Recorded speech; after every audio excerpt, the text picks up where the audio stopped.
साथियों नमस्कार। प्रभु कृपा से आप सभी स्वस्थ होंगे। आज 10वीं कक्षा के संस्कृत पाठ्यक्रम में निर्धारित पुस्तक मणि का भाग 2 के छठे पाठ राष्ट्रम संरक्षमेव ही का अभ्यास कार्य करेंगे। और यदि ये पाठ आपने अपने गुरुजनों से पढ़ लिया है या फिर इसी पाठ का हिंदी अनुवाद मैंने एक वीडियो के माध्यम से किया, उसे देख लिया है, तो यह अभ्यास आपके लिए बहुत ही सरल होने वाला है। तो आइए शुरू करते हैं इस अभ्यास को। पहला प्रश्न है, अधोलिखितानां प्रश्नानां उत्तराणि एक पदेन लिखत। नीचे लिखे प्रश्नों के उत्तर एक पद में लिखिए। द्रौपद्याः पुत्राः केन हताः। द्रौपदी के पुत्र किसने मारे? द्रोण पुत्रेण। केन? द्रोण पुत्रेण। वारणावते पांडवान् कः अरक्षत। वारणावत में पांडवों की रक्षा किसने की? भीमः। कः? भीमः। नकुलः कस्य सारथी अभवत। नकुल किसका सारथी बना? भीमस्य। कस्य? भीमस्य। आपतगतेन अपि ब्रह्मास्त्रम केषु न प्रयोक्तव्यम। विपत्ति आने पर भी ब्रह्मास्त्र का प्रयोग किन पर नहीं करना चाहिए? तो पाठ में आया था मनुष्यों पर, उत्तर हो जाएगा मानवेषु। अश्वत्थामा श्री कृष्णम किम आयाचत। अश्वत्थामा ने श्री कृष्ण से क्या मांगा? सुदर्शन चक्रम। आकाशात काह पतंती स्म। काह? उल्काह। कह न भासते स्म। कौन नहीं चमक रहा था? सहस्रांशु, अर्थात सूर्य नहीं चमक रहा था। दूसरा प्रश्न है, पूर्ण वाक्येन उत्तरम लिख्यताम। पूर्ण वाक्य में उत्तर लिखिए। द्रोणाचार्य प्रीतः भूत्वा कम ब्रह्मास्त्रम अशिक्षयत। द्रोणाचार्य ने प्रसन्न होकर ब्रह्मास्त्र की शिक्षा किसे दी? प्रसन्न होकर ब्रह्मास्त्र की शिक्षा अर्जुन को दी थी, इसलिए यहां पर अर्जुनम आएगा इसका उत्तर। ये जो यहां पर दिया गया है कि स्वपुत्रम, ये इसका उत्तर नहीं होगा। अश्वत्थामा केशाम विनाशाय ब्रह्मास्त्रम मोचयति। अश्वत्थामा पांडवानाम विनाशाय ब्रह्मास्त्रम मोचयति। भीमसेनः नकुलेन सह कम अनुगच्छति। भीमसेन नकुल के साथ किसके पीछे जाता है? अश्वत्थामाम। ये उत्तर यहां पर आ जाएगा। द्रोण पुत्र है श्री कृष्णात् किम वांछति स्म। द्रोण पुत्र श्री कृष्णात् सुदर्शन चक्रम वांछति स्म। द्रोण पुत्र श्री कृष्ण से सुदर्शन चक्र चाहता था। अस्त्रम संहरत इति कौ वदतः। अस्त्रों को रोकिए ऐसा कौन कहते हैं? व्यास नारदौ। ये उत्तर हो जाएगा। ब्रह्मास्त्रस्य निषेधेन के संरक्षाः सन्ति। पांडवाः द्रोणपुत्रः राष्ट्रं च संरक्षाः सन्ति। प्रश्न 3 है, रेखांकित पदानि आधृत्य प्रश्न निर्माणं कुरुत। रेखांकित पदों को आधार बनाकर प्रश्न निर्माण कीजिए। पाप कर्मणा द्रोणिना में पुत्राः हताः। ये बात द्रौपदी ने कही थी, इसलिए यहाँ पर में का अर्थ कश्याः होना चाहिए। वैसे ग्रामर के अनुसार तो इसका उत्तर कश्य भी ठीक है, लेकिन पाठ के अनुसार यहाँ पर कश्याः ही होना चाहिए। में अस्मद शब्द रूप है, षष्ठी विभक्ति है, और अस्मद और युष्मद तीनों लिंगों में समान रूप से चलते हैं, इसलिए ये स्त्रीलिंग पुल्लिंग दोनों में इसका अर्थ हो जाएगा। अस्मिन संसारे कश्चिदपि त्वया सदृशः नास्ति। अस्मिन संसारे, कहाँ कोई तुम्हारे जैसा नहीं है। कुत्र और कस्मिन दोनों का ही प्रयोग हो जाएगा। न जानाति भवान द्रोणे चपलाम प्रकृतिम।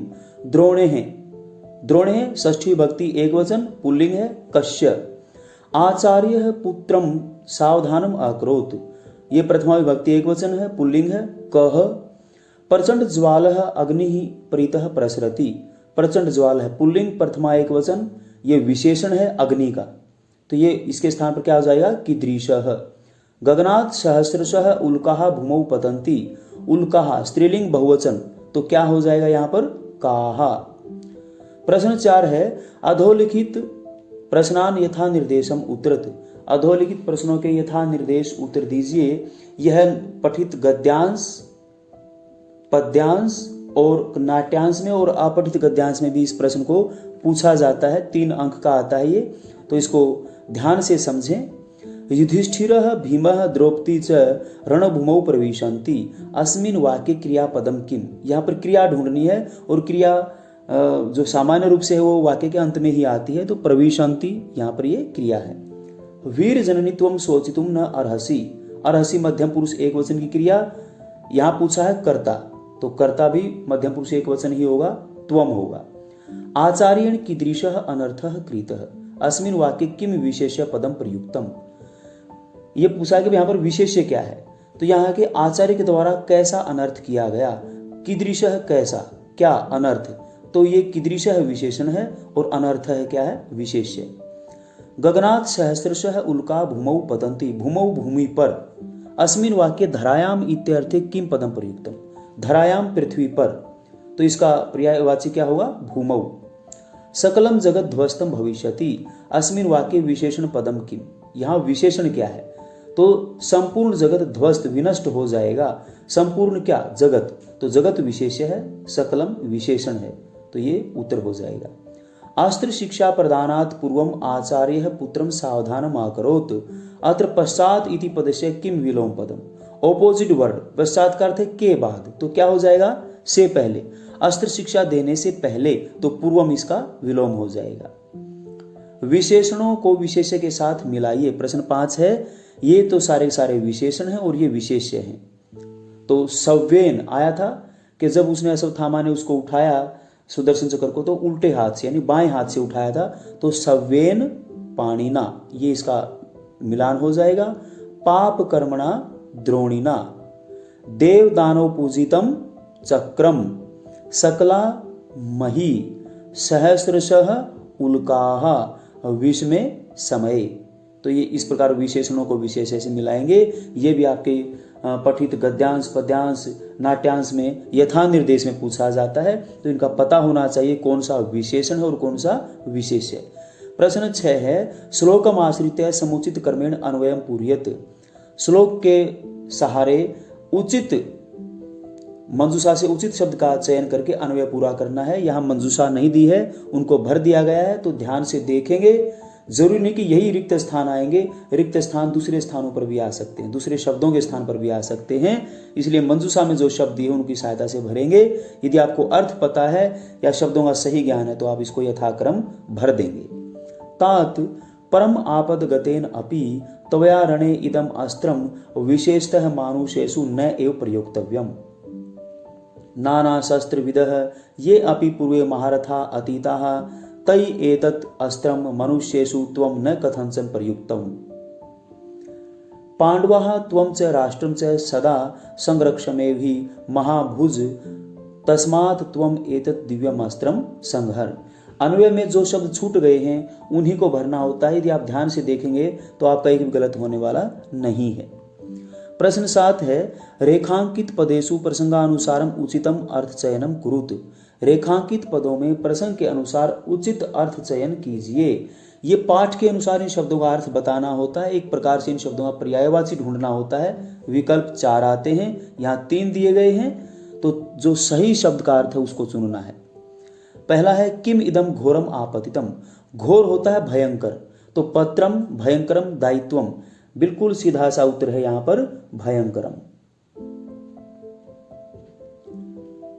समीचीनम न कृतम भवता, न कृतम भवता आपके द्वारा नहीं किया गया है क्या, ठीक। समीचीनम शब्द का अर्थ है ठीक, तो घृणितम वंचनम उचितम, तो इसका सही अर्थ क्या होगा, उचितम, यानी कि ठीक किया गया है।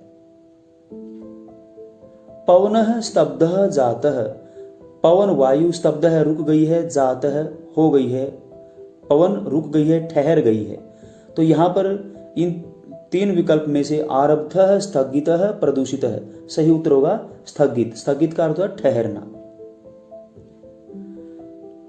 सकलम जगत ध्वस्तम भविष्यति, सकलम सारा जगत संसार, ध्वस्तम विनष्ट भविष्यति हो जाएगा, सारा संसार विनष्ट हो जाएगा। सकलम का अर्थ है सारा, तो समस्तम ईश्वरियम अर्धम, तो इसका सही उत्तर क्या होगा समस्तम।